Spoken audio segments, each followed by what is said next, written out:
से कहा एक कोई खंबा है, एक खंबा है, कुछ तो लंबाई है इसकी, नहीं जानते कितनी है। हमसे कहा कि खंबे का 2/5, ये बताओ, हमने अभी सीखा है, इस 2/5 का मीनिंग बता दो बस क्या। खंबे के यदि 5 टुकड़े कर दिए जाएं तो 5 में से कितने, 2 टुकड़े कहां चले गए, कीचड़ में चले गए। चलो बनाया जाए। खंबे के 5 टुकड़े, एक टुकड़ा, ये 2 टुकड़ा, ये 3 टुकड़ा, 1 2 3, ये 4 और 5 हो गए बराबर 5 टुकड़े, 5 कर लिए। अब 2 टुकड़े कहां चले गए, कीचड़ में चले गए। ये हो गया 2/5, ये कहां चला गया, कीचड़। ठीक ठीक था। अब आप खुद बता दो, देखकर दिख रहा है कि बचा कितना, बच कितना रहा है, 2 टुकड़े चले गए, बचे कितने टुकड़े, 3। अब हमारे पास बचे हैं 3 टुकड़े, अब बचा है हमारे पास 3/5, यही बचा है। और ये कह रहा है जो बचा है उसका 1/3 जल में है, इसका 1/3, इसका 1/3 जल में, मतलब 5 में से 1 पार्ट, 1/5 ही तो बन रहा है। देखो 5 में से कितना टुकड़ा, 1 टुकड़ा कहां है, जल में है।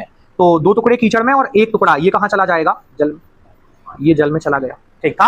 अब कितने टुकड़े बचे हमारे पास, अभी भी बचे हैं, कितने बचे हैं, 2 टुकड़े।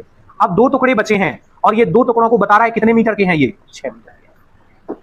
2 टुकड़े 6 मीटर के, तो 1 टुकड़ा 3 मीटर का, तो 5 टुकड़े 15 मीटर के। खत्म हो गया। यही था। ये 2 टुकड़े बचे हैं हमारे पास, कितने पार्ट बचे थे, 2 पार्ट बचे थे, और 2 पार्ट जो थे वो किसके बराबर थे, 6 मीटर के। तो 1 पार्ट किसके बराबर हो जाएगा, कितना हो जाएगा, 3 मीटर के बराबर। तो खंबे की लंबाई कितनी हो जाएगी, तो खंबे की लंबाई हो जाएगी, टोटल कितने टुकड़े थे उसके, 5 पार्ट थे, और 1 पार्ट की वैल्यू क्या आई है, 3 मीटर। तो टोटल क्या बन जाएगा, 15 मीटर बनेगा, 15 मीटर। ये ठीक ठीक था। क्या बन जाएगी, खंबे की लंबाई 15 बन जाएगी।